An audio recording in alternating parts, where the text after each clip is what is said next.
L'invité de Béatrice Rulle ce matin, 6 minutes avec Mathieu Jotran. Il est député socialiste concernant le lancement d'un référendum pour conserver la grille tarifaire des TPG dans la loi, Béatrice. Bonjour Mathieu Jotran. Bonjour. Merci d'être sur Radio Lac ce matin. Le Grand Conseil a donc accepté la semaine dernière que les TPG puissent fixer leurs tarifs en accord avec le Conseil d'État. Qu'une régie fixe ses tarifs, ça semble assez logique.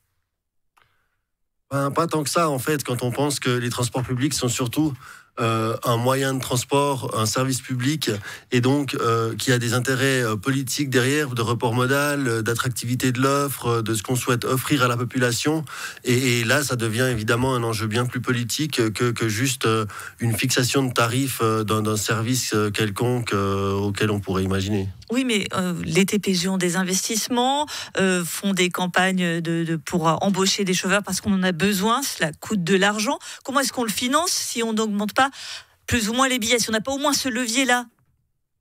Je pense que la droite a envoyé un message extrêmement clair en voulant baisser les impôts pour les plus riches, de dire on a assez d'argent. Donc ensuite on peut pas dire à la gratuité des TPG aux moins de 25 ans, ce ne sont pas les plus riches. Voilà, aussi, etc. Donc en fait, on peut pas dire à la classe moyenne qui est étouffée par les assurances maladie, par différentes charges, qui a le pouvoir d'achat qui est vraiment compressé. Là on a fait un cadeau fiscal aux plus riches, et puis en même temps non, là on a offert la gratuité aux moins de 25 ans, puis là on va devoir augmenter les billets. Vraiment, on peut pas s'en sortir autrement. C'est pas cohérent comme message. Quand on regarde un petit peu avec d'autres villes, alors c'est vrai que Genève est beaucoup moins cher, c'est beaucoup plus cher notamment à Zurich, qui est la ville avec laquelle on se compare d'habitude.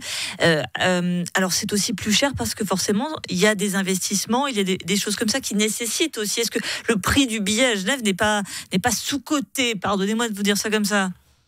Non, je pense que vraiment, au contraire, il n'est pas sous-coté dans le sens où les transports publics en Suisse, peu importe où que vous soyez, à Zurich, à Lausanne, à Genève, dans de plus petites villes, c'est de toute manière une part à charge du contribuable et une part à charge de l'usager ou de l'usagère.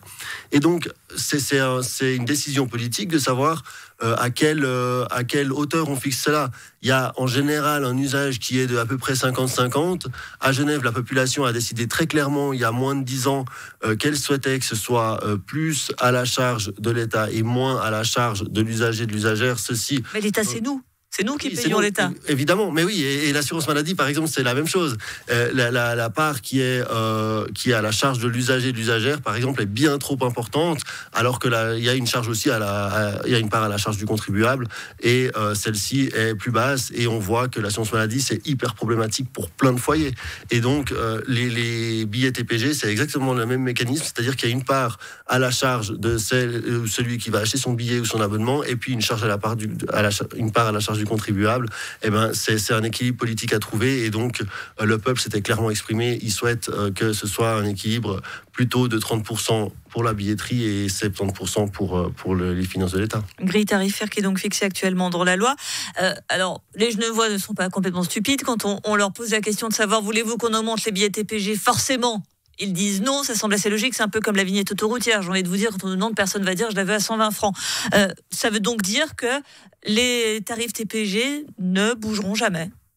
Alors, je crois que les Genevois ne sont pas complètement stupides, vous avez tout à fait raison. Et du coup, justement, ils savent très bien que le reste sera à leur charge.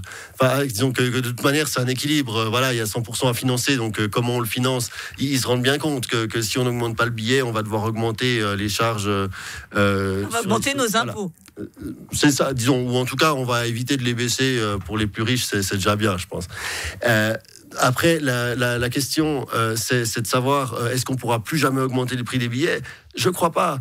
Très franchement, par exemple, si on prend l'exemple du lancement du Léman Express, où il y avait un saut d'offres, il est possible de penser, enfin en tout cas il est acceptable de penser qu'il aurait pu y avoir une augmentation à ce moment-là qui soit présentée, on a beaucoup plus d'offres, donc on vous propose une augmentation, et c'est loin d'être sûr qu'un référendum aurait forcément été lancé et respectivement forcément accepté.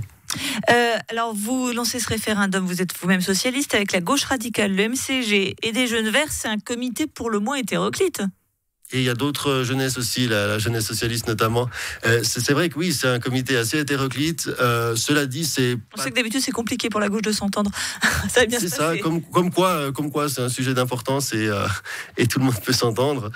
Non, je crois surtout qu'il y a une forte mobilisation. Moi, c'est aussi quand je discute avec les gens, je me rends compte que vraiment il y a une crainte. Il y avait au contraire une certaine joie d'avoir cette gratuité du moins de 25 ans, une vraie attente. Aussi les réductions pour les seniors, donc ça, c'est une charge. Voilà, et c'était une charge qui baissait, c'était un vrai soulagement. Et puis droit derrière, on dit ah bah ouais, par contre là, on va augmenter. Et ça on augmente pour les personnes qui peuvent se le permettre. J'ai envie de vous dire, les plus jeunes ont la gratuité, les seniors l'ont moins. Reste cette frange de la population qui est censée être active, qui elle peut assurer ce coût-là. Bah, malheureusement, elle est étouffée par les loyers, elle est étouffée par les assurances maladie. Il y a très franchement une part qui a de plus en plus de peine à joindre les deux bouts. Et puis surtout, la question, c'est quel est le message qu'on veut adresser par le financement des transports publics, par le coût des transports publics.